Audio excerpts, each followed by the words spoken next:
Affluence, influence, influencer, influer. Connaissez-vous la différence de sens entre ces paronymes? Donc les paronymes, pour rappel, ce sont des mots qui ont une graphie très similaire, une prononciation également très proche, mais qui ont des significations différentes. Affluence, influence, quelle différence? Donc voilà une question de vocabulaire intéressante, utile pour affiner votre compréhension de la langue française et améliorer vos possibilités d'expression. Donc comme souvent avec les paronymes, il faut faire attention à la phonétique.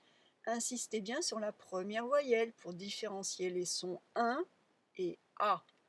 Et ensuite, comme vous avez pu le noter pour l'orthographe, il y a un double F pour affluence alors qu'il n'y en a qu'un pour orthographier influence. Alors, affluence, qu'est-ce que ça signifie?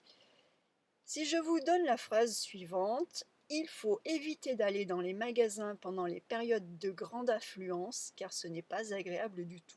Qu'est-ce que vous comprenez? Donc l'affluence est un nom commun féminin qui désigne une foule de personnes présentes ou qui vont dans un même endroit.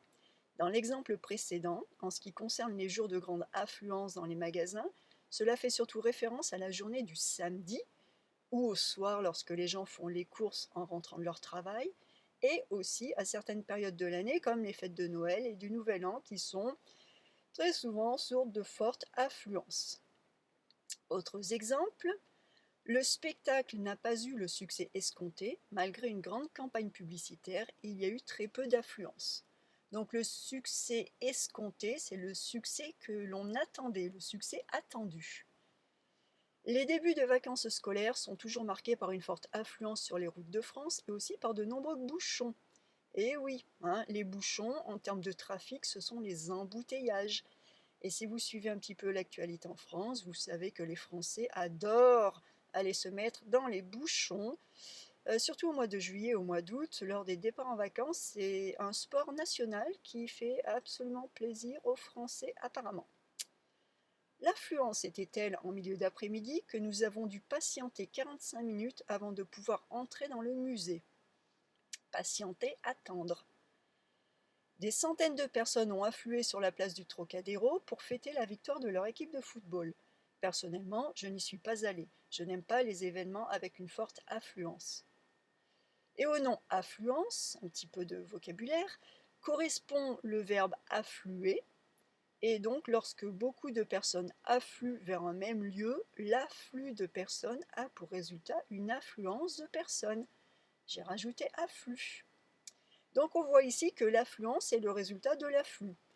L'afflux est la venue, ce nom contient une notion de mouvement, et l'affluence est le résultat une fois que tout le monde a afflué. L'affluence est trop forte, il y a trop de monde.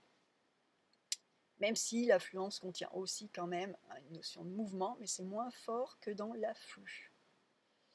Alors, que signifie influence? Donc influence est un nom féminin lui aussi, et avec ce nom, nous basculons justement vers les luttes d'influence. Influencer signifie peser dans l'opinion, avoir du poids dans une décision. On peut influencer un ami en lui donnant un conseil. On peut influencer une personne par l'exemple, en agissant, en faisant. On peut influencer en bien comme en mal. Alors, quelques exemples. Il a été sous très mauvaise influence pendant 2 ans et il a fait n'importe quoi. Elle a subi beaucoup de pression, mais aucune d'entre elles n'a réussi à avoir d'influence sur sa décision. Je suis contente qu'il soit ton ami, il a une bonne influence sur toi. Donc, au niveau de la construction grammaticale, petite remarque, on est sous influence ou on subit une influence.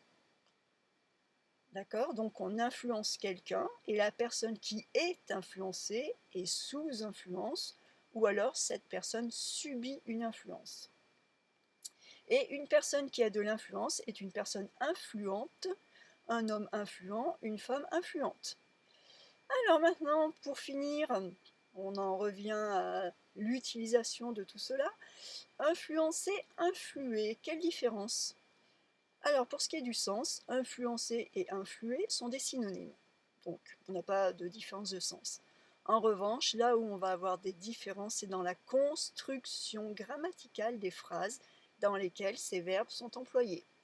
Donc on va influencer quelque chose ou on influence quelqu'un, alors qu'on va influer sur quelque chose ou influer sur quelqu'un. Exemple, ce livre m'a beaucoup influencé dans ma jeunesse. Cette perspective influe sur sa façon de voir les choses. Il a été influencé par son entourage l'a influencé, son entourage a influé sur lui.